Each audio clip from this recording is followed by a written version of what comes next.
Founders take an idea and create a business around it, and in so doing they also become an entrepreneur. Potential investors will want to know if there's more than one founder. They like the idea that there are others to share the workload and add additional expertise that's relevant to the business. Co-founders also add balance by providing differing perspectives and challenging perceptions to avoid blinkered thinking. You may be fortunate to have one or more co-founders from when you first developed the idea and thought about building the business. Hopefully, at this stage, you've developed a good working relationship where you all understand your individual roles, your responsibilities, and the goals that you're working towards.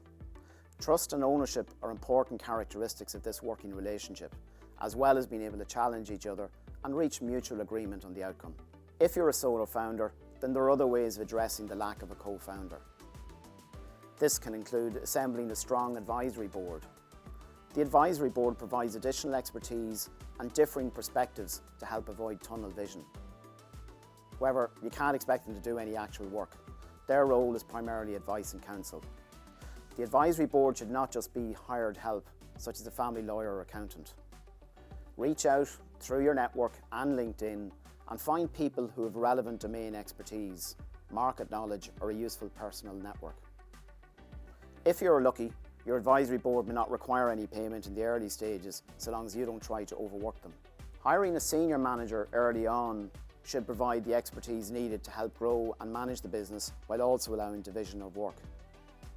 But hiring this experience will cost, potentially both in salary and possible equity options in the business. The other alternative is to find a co-founder. This is as difficult as finding a partner in your private life.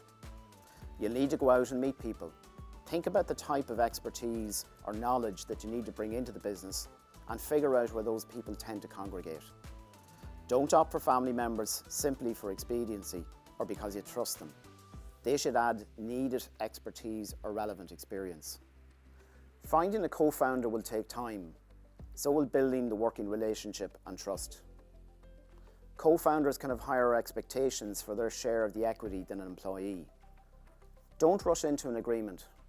Be clear on what is expected in terms of responsibility, time commitment, and the results, and ensure the equity is provided based on those achieved results.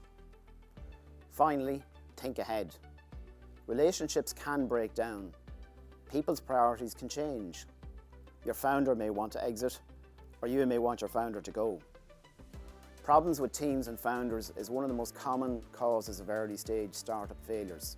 Make sure you've documented those expectations and goals, as well as what happens if someone departs. Share the document via email until you can afford professionally drafted legal agreements. That will help minimise the stress and disruption if something does go wrong, as you won't have to rely on a purely verbal agreement.